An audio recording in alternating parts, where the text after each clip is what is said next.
Croatia के प्रधानमंत्री खुद पीएम नरेंद्र मोदी को रिसीव करने के लिए एयरपोर्ट पर पहुंच गए। और प्रधानमंत्री नरेंद्र मोदी इस वक्त क्रोएशिया में हैं। उनका शानदार स्वागत हुआ है। क्रोएशिया की यात्रा पर जाने वाले मोदी पहले भारतीय प्रधानमंत्री हैं। जाग्रेब में उनकी अगवानी कर रहे जाग्रेब के प्रधानमंत्री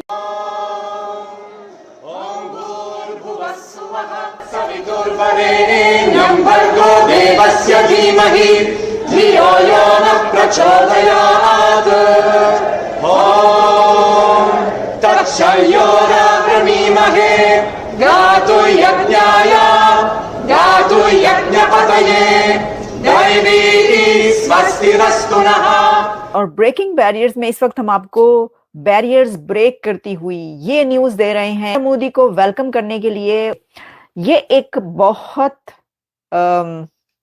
एक अमेजिंग वेलकम है। ये कहा जाए तो गलत नहीं होगा, क्योंकि कहा ही जा रहा है कि ये एक बहुत ही स्पेशल जेस्चर है। स्टार्ट कर दिए। अब देखिए, इस पे तो मातम तो पड़ेगा, पिट्टन तो पड़ेगा।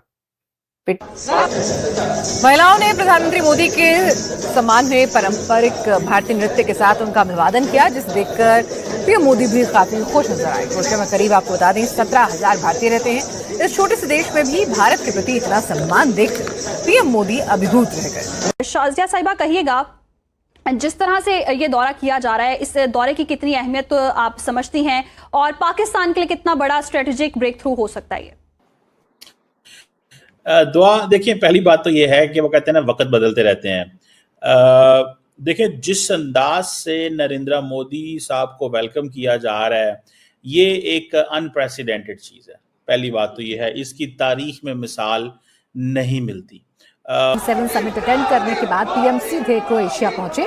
यूरोपीय यूनियन का सदस्य होने की वजह से क्रोएशिया भारत का अहम साझेदार बन सकता है। पीएम मोदी यहां क्रोएशिया के प्रधानमंत्री आंद्रेज प्लेनकोविच से मुलाकात करेंगे। नमस्कार दोस्तों, कैसे आप सब? उम्मीद करते हैं आप सब बहुत अच्छे होंगे। दोस्तों, आज का वीडियो काफी शानदार होने वाला है, इसलिए बिना स्किप के पूरा वीडियो देखना।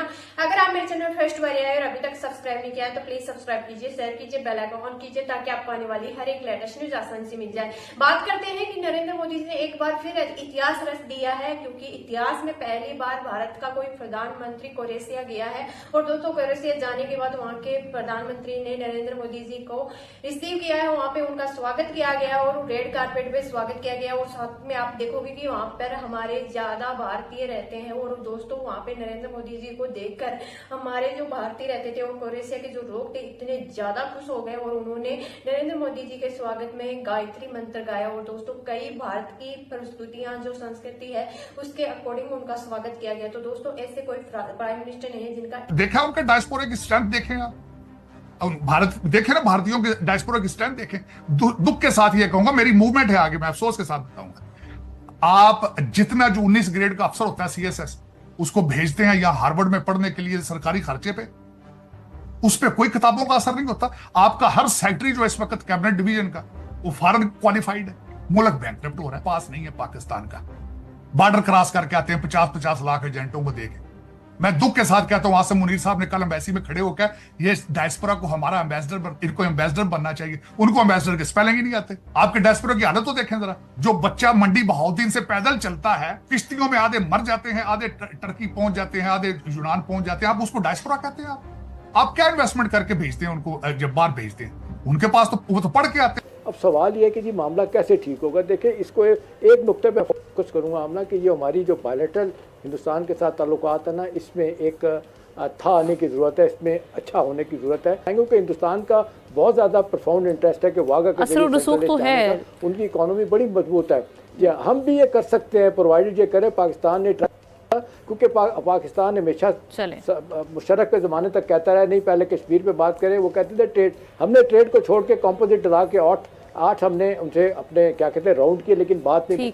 अब यानी देखिए आप, इससे पहले भी मोदी साहब जब गए हैं वहां पर, तो उनको तो वो हार पहनाए जाते हैं कभी गोल्ड के। यूएई और सऊदी अरेबिया तो उनको दी हाईएस्ट सिविलियन अवार्ड्स देते हैं।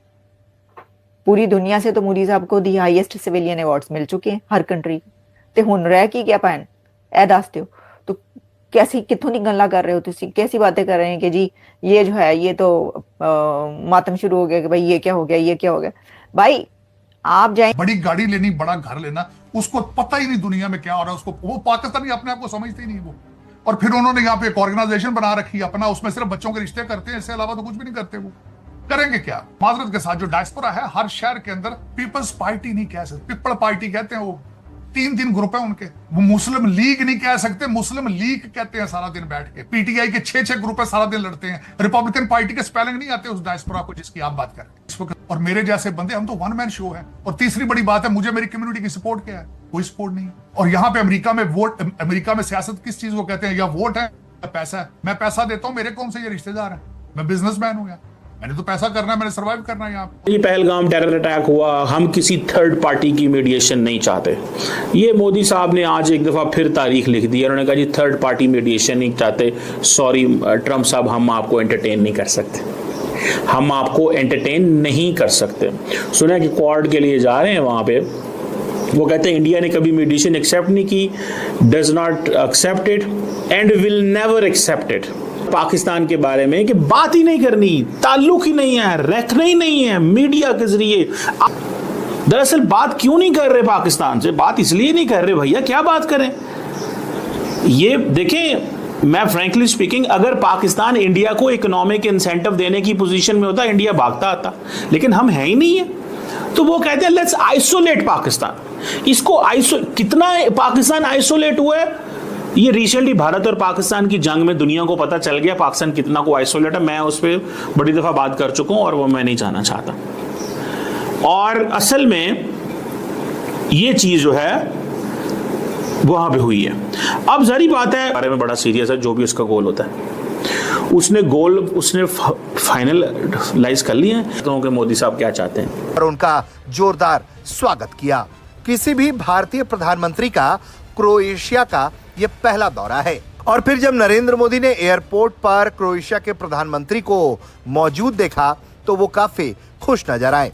इसकी जानकारी उन्होंने सोशल मीडिया प्लेटफॉर्म एक्स पर भी दी और उन्होंने बताया कि ये काफी अहम पल रहा। क्रोएशिया यूरोप के पुराने देशों में से एक है। क्रोएशिया का आधिकारिक नाम रिपब्लिक ऑफ क्रोएशिया है। गिनीज वर्ल्ड रिकॉर्ड्स के मुताबिक दुनिया का सबसे छोटा शहर हम क्रोएशिया में है। इसकी आबादी 20 से 25 लोगों के आसपास की है। इस देश का आकार बहुत छोटा है और इसकी आबादी सिर्फ 38 लाख है, जो भारतीय शहरों जैसे गोरखपुर से भी कम है। वहीं यह देश आकार में उत्तराखंड या हिमाचल प्रदेश से थोड़ा ही बड़ा है। यहां भी अच्छी खासी संख्या में भारतीय मौजूद हैं। पीएम नरेंद्र मोदी का यह दौरा बहुत खास है। यूरोप के इस छोटे से देश की अहमियत कई मायनों में खास है। भारत क्रोएशिया के साथ अपने व्यापारिक संबंधों को मजबूत कर सकता है। भारत और क्रोएशिया समुद्री और रक्षा क्षेत्र में भी सहयोग कर सकते हैं, क्योंकि क्रोएशिया एक समुद्री देश है। क्रोएशिया की कहानी कुछ ऐसी है कि 25 जून 1991 को आधिकारिक रूप से यूगोस्लाविया से अपनी स्वतंत्रता की घोषणा उसने की। इसके पहले यह देश socialist federal Republic of Yugoslavia का हिस्सा था। अब ऐसे में पीएम नरेंद्र मोदी क्रोएशिया पहुंचे हैं और देखना होगा कि क्रोएशिया के साथ आने वाले दिनों में भारत के संबंध कैसे होते हैं। जिन्होंने सुनना होता है तो वो एक होता है, अच्छी बात है। देखें, आप वायरल होते हैं किसी जगह में तो इट मींस आप कुछ ऐसा बोल रहे हैं तो आप वायरल हो रहे हैं ना। अगर किसी ने आपको बंद किया तो इट मींस कि आप कुछ ऐसा कर रहे हैं तो अगले ने कहा ना कि इसकी आवाज़ हमारे नज़दीक नहीं आनी चाहिए, वरना ये हमारा जो है ना वो इंटरेस्ट के खिलाफ बात करेगा। ठीक है, तो मतलब दैट इज देयर, वो चलता रहेगा, कोई नहीं। मोदी साहब हमारे दोस्त हैं, कोई टेंशन नहीं है। मोदी साहब ने भी पावर में रहना, हमने भी उनके बारे में बातें करते रहना। मोदी साहब को पता लग गया, मैंने आपको कहा मोदी साहब का शहीद होने का पूरा खतरा है मुझे। और इस दफा वो पाकिस्तान की तरफ से शहीद नहीं होंगे, वो अमेरिका की तरफ से शहीद हो जाएंगे। सियासी शहीद इसको हम बोलते हैं, इसको हम बोलते हैं political martyrdom of Narendra Modi, India's third prime minister. ये अब इंडिया टुडे और बाकी हेडलाइन लगा लेंगे सारी उसको। So the point here is this is there. सो मुझे ऐसे लगता है कि मोदी साहब जो हैं ये कह रहे हैं और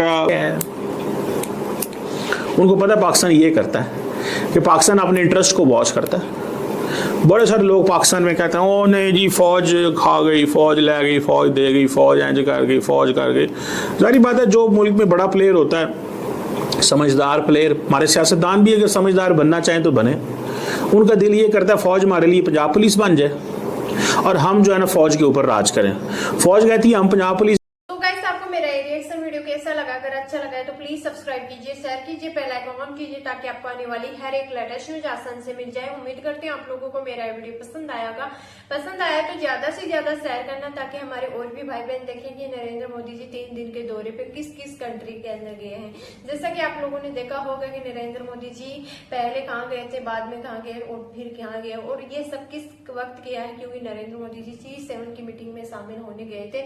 उससे पहले उन्होंने ये सोचा था कि इतने देशों के अंदर दौरे करके आएंगे। और दोस्तों कोरिया एक ऐसा देश है जिसमें नरेंद्र मोदी जी फर्स्ट बारी गए हैं, और दोस्तों फर्स्ट बारी जाने पर उनका इस तरीके से स्वागत किया गया, गायत्री मंत्र गाए गए, जैसा कि आप लोगों ने इस वीडियो में देखा होगा कि वहां के लोग इतने खुश हो गए थे नरेंद्र मोदी जी को देखकर। वो दोस्तों वैसे जाहिर सी बात है कि नरेंद्र मोदी जी जहाँ पे भी जाते हैं हर जगह नरेंद्र मोदी जी के लिए इसी तरीके से खुश होकर उनका स्वागत किया जाता है। वो नरेंद्र मोदी जी का करना भी